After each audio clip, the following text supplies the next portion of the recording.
Okay, this is Dr. Damages in front of the Buckingham Palace. I want to, I will have gone in there to go and see the Queen and say hi. But I was told that she's sleeping. So I will just talk to you guys from here. This is where it's going to happen in May, the wedding, Prince Harry.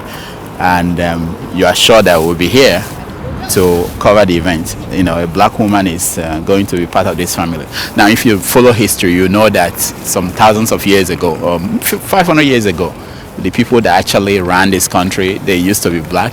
So it's not a new thing. But I wanted to go and talk to the Queen and ask her questions about Nigeria and Africa, you know, all the colonial, their colonies in Africa and how they ran the colonies and what is going on there now, you know, whether they have any regrets for what they did and how they ran Africa. But like I said, I won't be going in today. Maybe I'll come back tomorrow. She's sleeping. Okay, forget it. I was just kidding. You know, look at this. Can you see can you come close to that man there? He's not moving, and he's living. He's alive. He's not moving. Just standing there in this cold.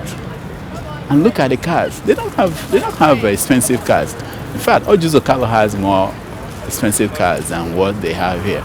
Or maybe they are hidden somewhere. The main cars are not here. This may be the one from staff. But anyway, hi. Excuse me, doctor. Hey, how are you? Oh, yeah. This is what I'm looking for. How are you doing? Let's just see. Yeah, let's see how long you will live. How many beats have I got left? Another 100 years. Another 100 years, yeah. Okay. What's your name? Thank you so much. What's your name? James. James, are you British? No, I'm Irish. But Irish. I live in England. Yeah, you live in England. Why are you wearing a stethoscope with a hammer? Because I'm trying to fix the country, you know? Yeah. We You need a bigger hammer. Let me ask you a question. What do you think about that man running America? The what? Donald Trump. I'm not sure. You're not sure? You like him? No, I don't like him. I think he's a bit like Margaret Thatcher. People either love him or they hate him. Yeah. There's no in the middle. Yeah.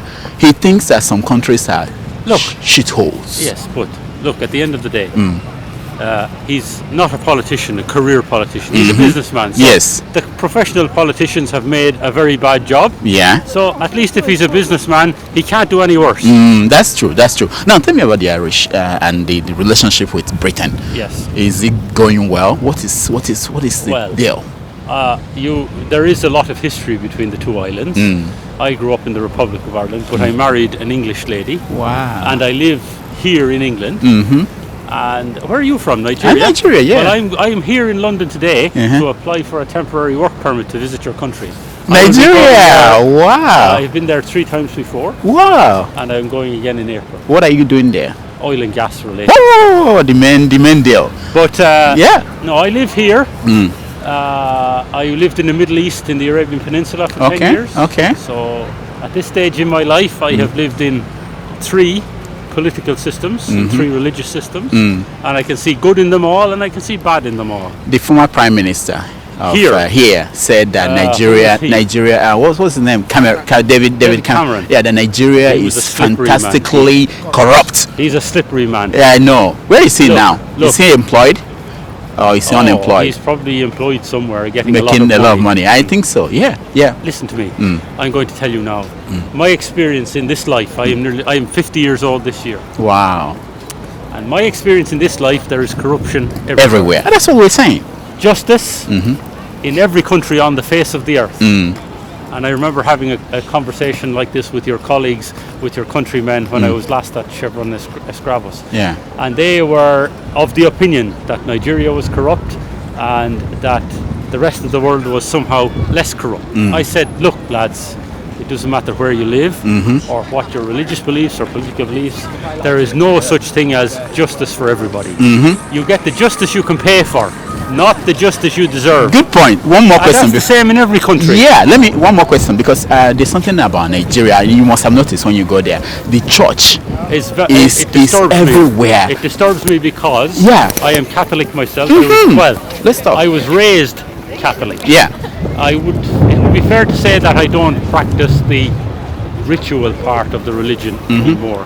But coming from Ireland, where people were poor when I was growing up, and looking at the Catholic Church in Ireland and looking at the Catholic Church in Nigeria, one of the things that disturbs me when I'm driving around there is you see lots of poor people and lots of temporary structures, and then you come along to a big, magnificent, permanent, magnificent building Yeah. that obviously had a lot of money spent on it, and that disturbs me about Yeah. the Catholic Church. That Yeah.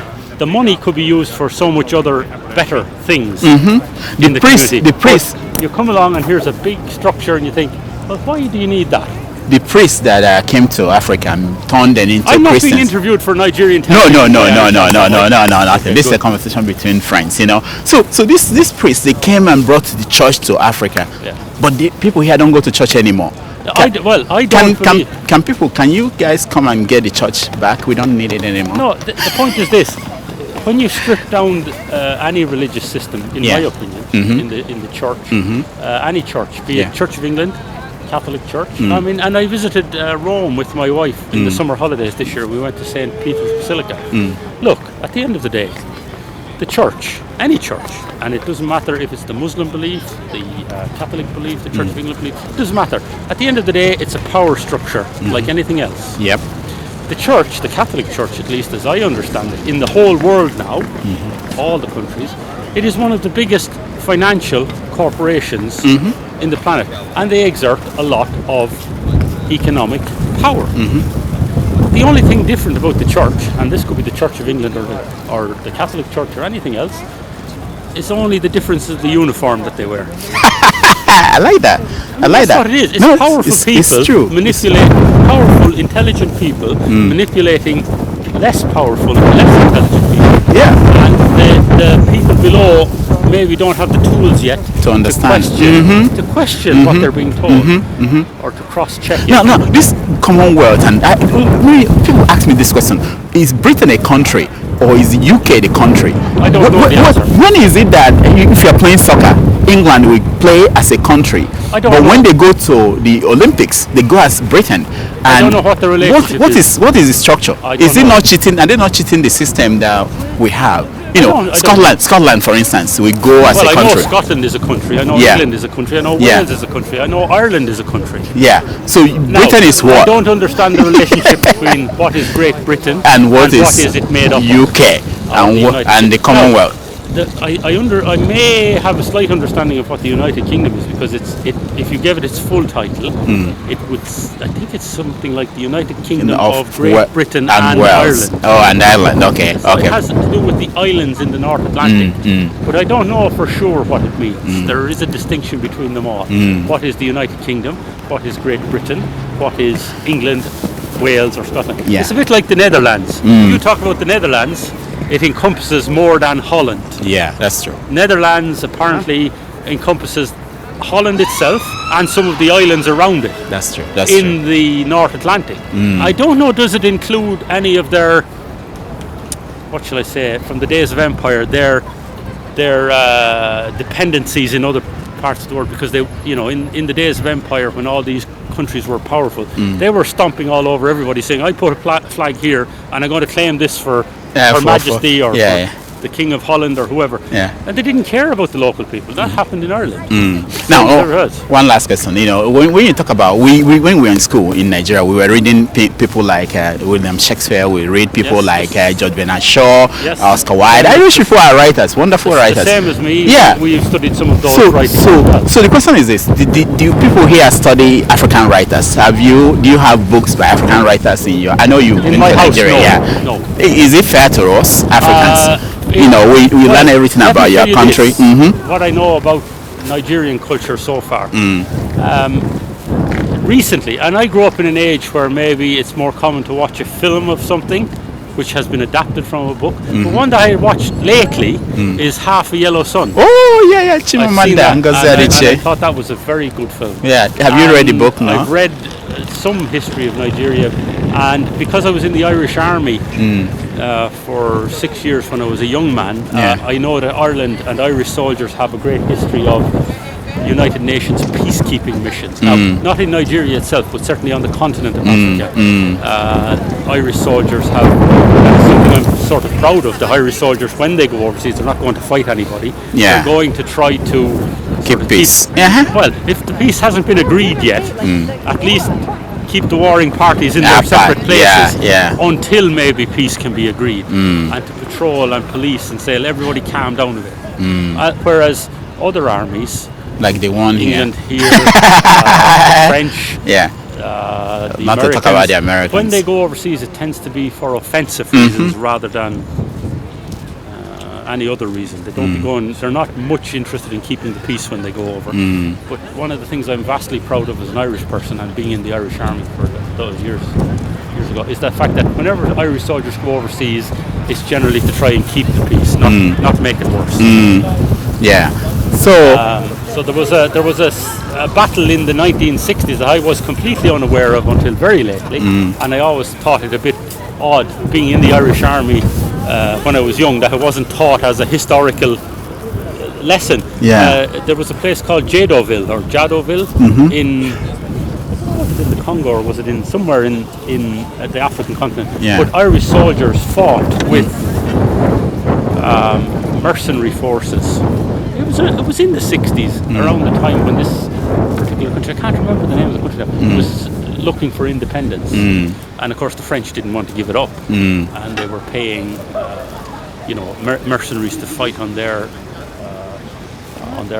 behalf. And the Irish soldiers were sent there as part of the United Nations peacekeeping force. And they actually came under attack and they fought back, which was, they fought until their last round of ammunition was used. And then they surrendered because they couldn't do anything else. And they weren't going to, but they gave up a good fight and then they surrendered. And it's the Siege of Jadoville, it's called.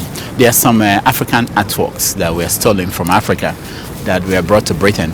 Do you support them returning them to Africa?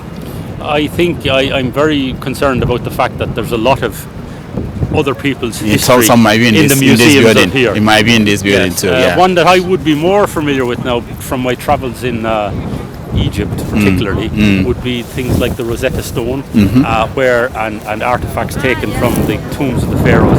In the days of empire, it was normal to go and hey, plant a flag, and we'll have all that and we'll bring it back to the center of civilization, as it was. And there's the Rosetta Stone is here, the Elgin marbles are here, and those have all been taken from those countries in the past. And I think there's a fair case to say, you know what, let's return them. In those days of empire, well, it was the normal practice. It wasn't the right practice, but it was the normal. I dare say that if Ireland, where I grew up, was a stronger country in the days of empire, they would have been in along with everybody else. They would have been going, planting the Irish flag all over other places as well. But of course, Ireland was not a powerful country at the time, and so they didn't get involved in the empire building of the time. But I dare say if they had been strong enough, they would have been in there with the Italians and the French and the Germans and everybody else who went off. What do you think about the Germans? Are they really, Well, I've worked with a lot of Germans.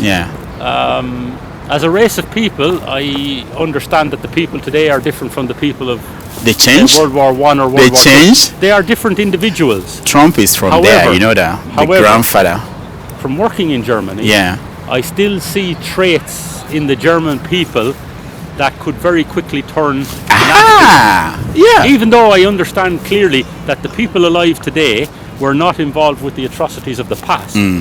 There is the DNA is still there. I still see traits in their character. The DNA is still there. That given the right economic circumstances, they could go if nobody's watching them. And that's the role of good men in society, isn't it? To speak up and to call people out, because as they say, for evil to prevail, good people men will do nothing. And evil will prevail all by itself. That's true, my man. Thank you so much. Are you sure I'm not